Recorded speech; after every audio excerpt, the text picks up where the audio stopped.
네. 대선 주자는 벌써 모든 사람들의 바라보는 대표성을 띠고 있잖아요. 트럼프가 이렇게 했어? 그럼 우리도 그렇게 해야 되는 거 아닌가? 트럼프가 어떤 판단을 했다면 어쩌면 코인이 사기가 아닐 수 있겠다. 어쩌면 코인에 투자 가능성이 있을 수 있겠다. 어쩌면 5년 후에 내가 투자하고 있는 이 상품이 없어지지 않을 수도 있겠다. 그러면은 트럼프의 말이 어떻게 그 컨퍼런스에 나오느냐에 따라 그 비트코인 가격이 이제 급등할 수도 있다라고 하려는데. 그런데 지금부터 가슴이 쿵쾅쿵쾅 어떻게 되는지 잠도 안 옵니다.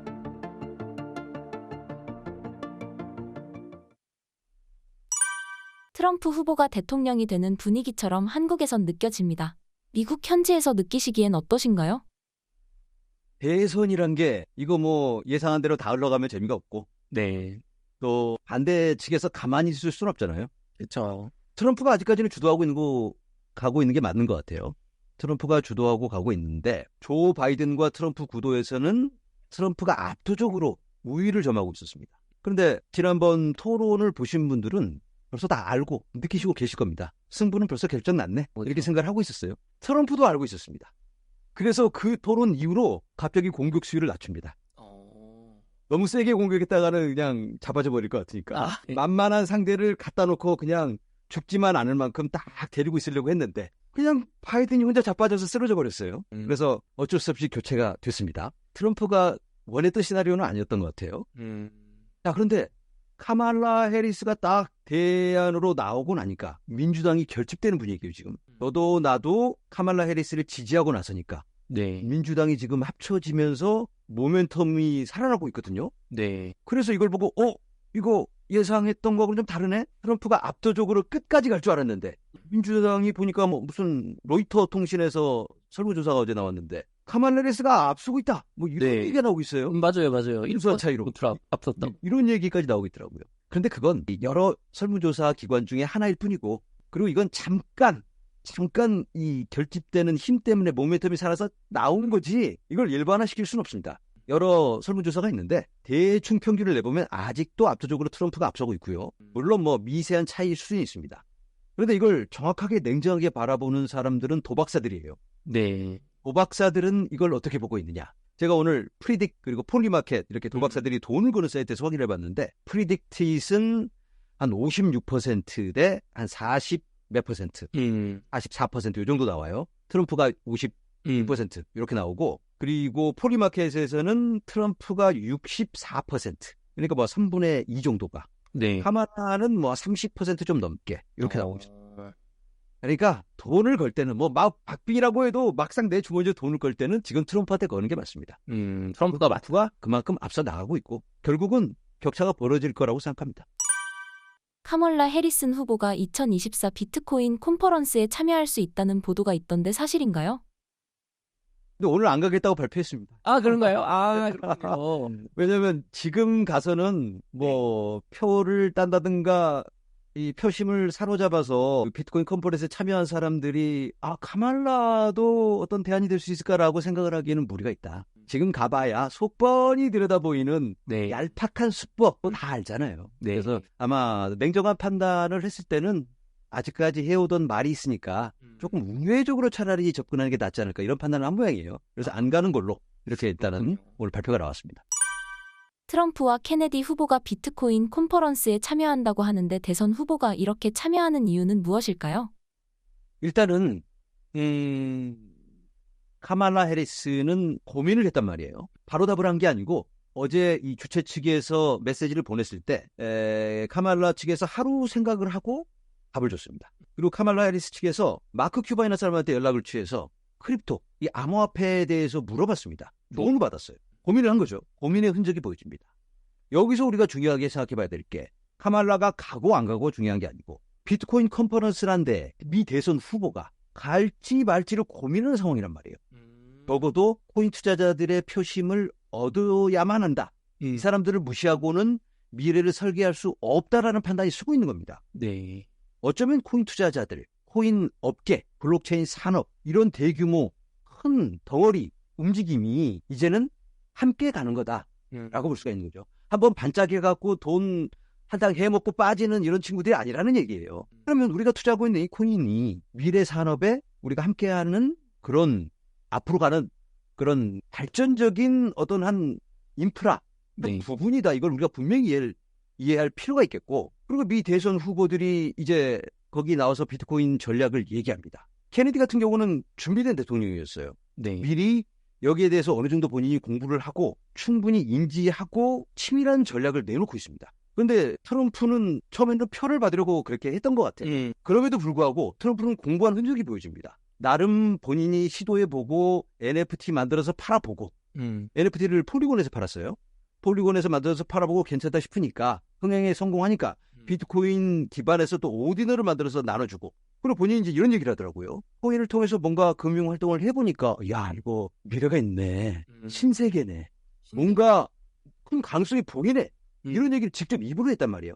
신세계란 표현을 안 했겠죠. 영어로 얘기를 했으니까. 네. 근데 굉장히 큰 가능성을 봤다. 이런 얘기를 했습니다. 여기에 큰 의미가 있는 겁니다. 마이클 세르가 이런 얘기를 해요. 자, 비트코인에 대해서 욕하는 사람들.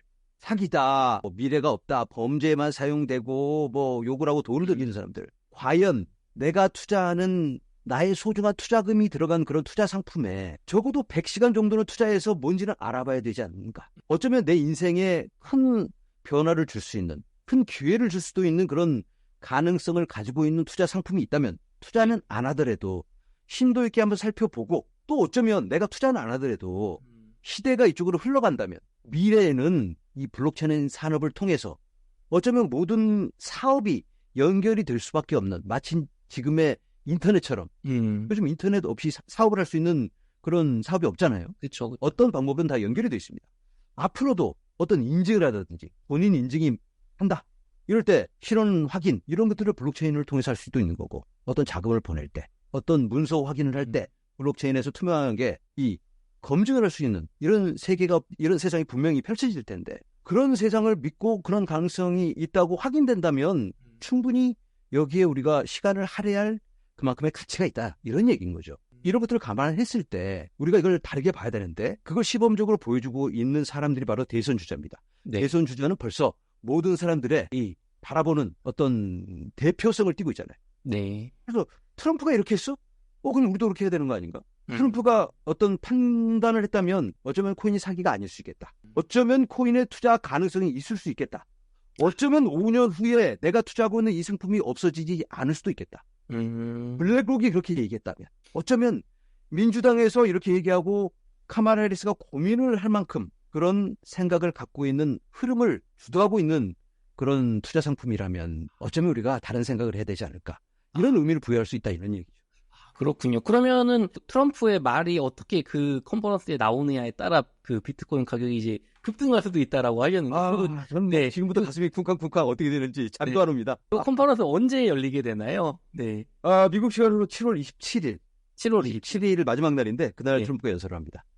그렇군요. 그럼 한국 시간은 28일이겠죠? 그쵸? 하루. 맞습니다. 네, 28일 맞습니다. 28일인데 시간은 발표되지 않았습니다. 네, 지금 아마 이 영상 올라가는 날인 것 같은데. 네, 맞아요. 얼마 남지 않았군요. 이게 빨리 이걸 보고 네. 우리가 같이 함께 호흡하면서 설레는 마음으로 그걸 그렇군요. 지켜봐야 됩니다. 실시간으로. 으아! 네. 트럼프의 러닝 메이트 벤스는 암호화폐 쪽에도 밝은 분으로 알고 있는데요. 어떤 배경을 가진 분인가요? 암호화폐의 호재일까요? 트럼프가 이 사람을 지명했을 때 굉장히 많은 사람들이 깜짝 놀랐습니다. 이건 굉장히 전략적인 선택이다. 이 사람은 아메리칸 드림을 대표할 수 있는 사람이라고도 보여줄 수 있는데, 네. 미국 중부에 그 백인들이 모여 사는 빈민촌이 있습니다. 거기 출신이에요. 굉장히 가난한 삶을 살았고 자수성가한 인물이기도 한데, 네. 주위 사람들, 가족들 다 가난하고 미래도 없고 그냥 이제 내 인생은 이렇게 사나 보다. 다람쥐 채바퀴 돌듯 이렇게 살다가 끝나나 보다. 이런 삶 속에서 본인은 어떤 의지를 갖고 꿈을 갖고 열심히 공부해서 법률 공부를 해가면서 또 거기 성공을 하고 벤처캐피털로도 성공을 하고 책도 쓰고 그러면서 상원 의원이 됐습니다.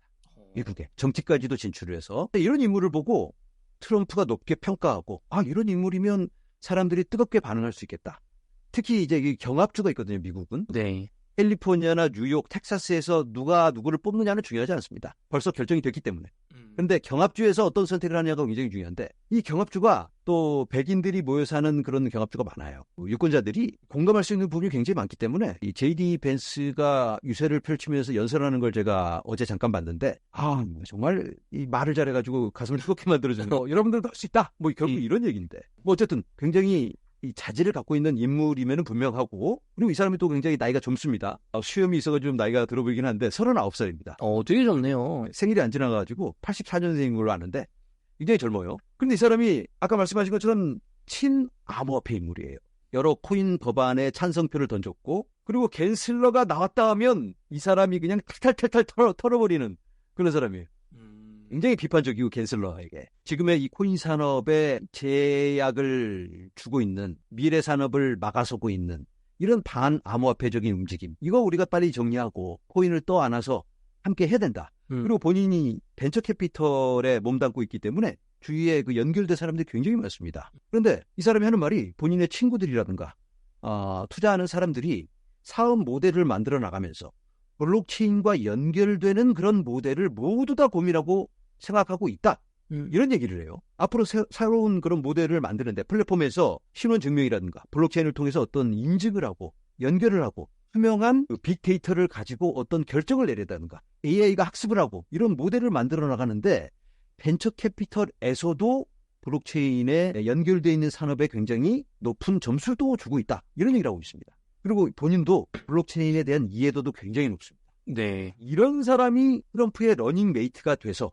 유세를 펼친다면 코인 투자자들이 이거 진심이네. 트럼프는 몰라도 함께 손잡고 가는 친구가 어쩌면 다음 대선까지도 바라볼 수 있는 이런 사람이 코인을 얘기하고 있어요. 이러면 코인 투자자들이 뜨거워지지 않을 수가 없죠, 가슴이. 그쵸. 그래서 굉장히 긍정적으로 볼 수 있을 것 같습니다. 일각에선 암호화폐에 친화적인 트럼프가 대통령이 되면 이더리움 ETF에 스테이킹 기능을 넣어줄 수도 있다는 말도 있습니다. 정치권에서 요구가 있다고 하던데 사실인가요? 네, 정치권에서도 그런 의견을 제출하고 있습니다. 뭐 법으로 어떻게 법안을 발의한다든가 그런 건 아니지만 여러 정치인들이 그런 의견을 내고 있고 그리고 SEC의 위원인 헤스터 피어스라는 여성분이 계세요. 네. 그분이 이더리움 스테이킹을 넣는 게 당연하다. 왜 빼냐? 이런 얘기까지 하고 있습니다. 그러면 이번 선거가 우리가 예상하는 방향으로 흘러간다면 트럼프가 된다면 당연히 스테이킹이 추가되지 않을까 이런 생각을 해봅니다. 그럼 스테이킹이 추가가 되면 이더리움 현물 ETF는 사실 수익률이 높아지는 거잖아요. 이자를 주니까. 그렇죠. 그러니까 주식에 투자를 했는데 배당금을 받는다 이렇게 얘기를 하면 될 것 같아요. 배당금을 준다 이제. 네, 그런 개념인 거죠. 갑자기 매력이 생기니까 자금이 몰리죠. 매력이 되게 높아지는 거 아닌가요? 맞죠.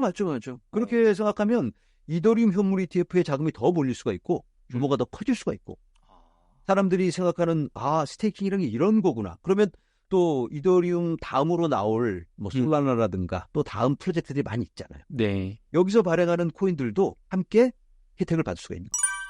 바이든 후보가 사퇴하고 카멀라 해리슨 부통령이 민주당 후보로 나섰는데 여성의 유색 인종이고 어머니가 인도계이다 보니 보완이 되는 부통령을 지명하지 않을까 생각되는데요. 거론되는 인사 중에 비트코인의 우호적인 분은 혹시 없나요? 있습니다. 있어요. 조시 샤피로라는 의원이 있는데 네. 이 사람이 지난주까지만 해도 부통령 후보로는 1위였는데 네. 오늘 하기를 보니까 2위로 밀렸더라고요. 그런데 이 사람도 굉장히 가능성이 있고 또 몇 분 더 계십니다. 피트 뭐라고 하시는 그런 의원도 있는데 이런 의원들이 포진돼 있어요. 민주당이라고 해서 다 반암호화폐적은 아니에요. 이번에 상정이 된 그런 법안, 친암호화폐 법안에 찬성표를 던진 의원들도 굉장히 많습니다. 네. 그래서 아까 말씀드린 것처럼 카말라 해리스가 전략적인 선택을 해야 한다면 당연히 백인 남성을 선택하는 게 좋겠고 그리고 코인 투자자들까지 떠나야 한다면 그러면 이왕이면 코인 투자자들에게 환심을 샀던 찬성표를 던졌던 그런 사람을 선택하는 게 좀 더 좋지 않을까. 물론 그것만 보고 이 부통령 러닝메이트를 선출할 수는 없겠지만 아까 말씀드린 그 사피로라는 그분도 굉장히 좋은 구도가 될 수 있기 때문에 그 사람이 되면 참 좋겠다 이런 생각을 해봐요. 그럼에도 불구하고 민주당 후보가 당선이 된다면 비트코인 상승에는 부정적으로 보시는 걸까요? 어렵죠. 아무리 그 부통령이 된다고 해도 트럼프가 되는 거에 비해서는 월등하게 떨어질 수밖에 없죠. 왜냐하면 카말라 해리스는 본인의 입장을 말한 적이 한 번도 없습니다. 코인 관련해서는. 그래서 이 사람의 어떤 스탠스를 알 수가 없는데, 그래서 이번에 이제 그런 초대를 한 거죠. 네. 비트코인 컨퍼런스에 한번 나오시겠습니까? 그런데 아직까지 조 바이든이 뭐 그런 반암호화폐 정책 이런 거 내세울 때마다 본인도 찬성했습니다. 물론 뭐 자기가 나서서 한 건 아니지만 묵인의 찬성을 한 거죠. 네. 그리고 행정명령 나올 때 잘했다 계속 칭찬을 해왔고, 당론이란 게 있어요. 민주당의 당론은 반암호화폐적입니다. 그런 것들을 해왔던 사람이기 때문에 카말라 해리스가 만약에 대선에 성공을 한다면, 후보가 된다면, 아니 당선이 된다면 이번 상승장의 상승폭을 좀 네. 우리가 낮게, 이제 지금 좀 낮게 하향 조정을 해야 되지 않을까 이렇게 생각을 하고, 그렇죠. 트럼프가 된다면 상승 조정을 해야죠. 좀 더 높게. 좀 더 높게. 이렇게. 저희 코인러분들의 좀 응원을 좀 담아도 트럼프에게 이겼으면 좋겠네요. 네네. 9월 금리 인하설이 유력한 것 같습니다. 트럼프 대통령은 금리 인하하지 말라고 본인이 대통령 되면 하겠다고 말했다는데 사실인가요? 본인이 인기를 독차지하기 위해서 금리 인하면은 조 바이든이 잘한 거잖아요. 네. 조 바이든이 잘해서 인플레이션 내려서 금리 인하까지 연결됐네. 아우, 조 바이든께 박수를 보냅니다. 이러니까 안 돼. 아직은 할 때가 아니지. 이제 와서 이제 트럼프가 얘기하는데, 그건 뭐 너무 정치적인 뻔히 보이는 이야기고, 9월 달에 아마 될 것 같아요. 특히 민주당에서 선거 이기려면은 금리 인하를 아마 할 거다라는 의견이 대세인데, 미국 현지에서 보시기에도 9월 금리 인하가 조금 더 확률적으로 되게 높다 이렇게 보시는 건가요? 네, 그렇죠. 왜냐면 그게 굉장히 현실적이다라고 볼 수 있는 게, 금리 인하를 할 수 있는 명분이 생겼으니까. 인플레이션도 굉장히 많이 낮아지고 있고, 네. 지난달에 발표한 CPI가 그렇고요. 네. 그리고 실생활에서 우리가 확인하고 있는 인플레이션 수치도 많이 꺾이고 있습니다. 물건값이 싸졌다는 얘기는 아니에요. 작년 대비 덜 올랐다. 그거에 만족하고 있는 거니까. 그리고 고용지표가 지금 굉장히 안 좋아지고 있습니다. 네. 이걸 보고 우리가 막 박수를 칠 상황은 아니지만, 네. 어차피 고용지표는 자기네들끼리 막 만들어내는 굉장히 객관성이 떨어지는 지표거든요. 실제로 고용지표를 보면 다 파임자만 지금 올라가고 있습니다. 삶만 올라가서 일자리가 많이 생긴 거지, 네. 미국 시민들의 삶은 지금 피폐해지고 있습니다. 피폐해지고 있다. 옛날에는 그냥 열심히 하루 일하면 될 걸, 이제는 뭐 2잡, 3잡 뛰어가면서 옛날보다 훨씬 더 많이 일을 해야 되는 겁니다. 옛날에 40시간 일할 걸 이제는 50시간, 60시간을 일해야지 지난번에 옛날에 비슷한 삶의 수준을 유지할 수 있는 거죠. 금전적으로 돈은 많아졌는데 돈의 가치가 떨어져 버렸으니까 네. 이걸 가지고 뭐 쓸 데가 없어요. 옛날에 $100가 굉장히 큰 돈이었는데, 네. 이제는 $100 가지고 한 식구 나가서 점심 사 먹고 나면 끝이에요. 그렇군요. 그 정도입니다. 그럼 금리 인하가 그럼 나오게 된다면 비트코인 가격에도 좀 긍정적인 영향이 있을까요? 당연히 그렇죠. 금리 인하는 이 유동성을 의미하는 거거든요. 네. 돈이 많이 풀린다. 아직까지 역사적으로 보면 M2 머니 서플라이하고 비트코인 가격과 굉장히 밀접하게 상관성을 갖고 있는 모습이 확인되고 있습니다. 네. 당연한 거죠. 돈이 많이 생겼으니까, 돈이 많이 풀렸으니까, 튀겨졌으니까 그만큼 그쵸. 돈의 가치는 하락할 테고, 돈의 가치 하락을 가장 잘 방어해 줄 수 있는 건 하드 자산, 단단한 변하지 않는 가치를 지켜주는, 그중에 최고는 비트코인이잖아요. 비트코인이다. 그래서 아직까지 그렇게 반응을 해왔기 때문에 이번에도 어김없이 그렇게 될 거라고 생각하고 있고, 2024년 말부터 M2 글로벌 머니 서플라이가 급격하게 상승하는 모습이 확인되고 있거든요. 네. 지금도 그렇게 되고 있는데, 거기에 미국 달러까지 찍어지면서 금리 인하와 함께 폭발한다면 이건 아찔한 상황으로 연결될 수밖에 없다. 알겠습니다. 기대를 해보겠습니다.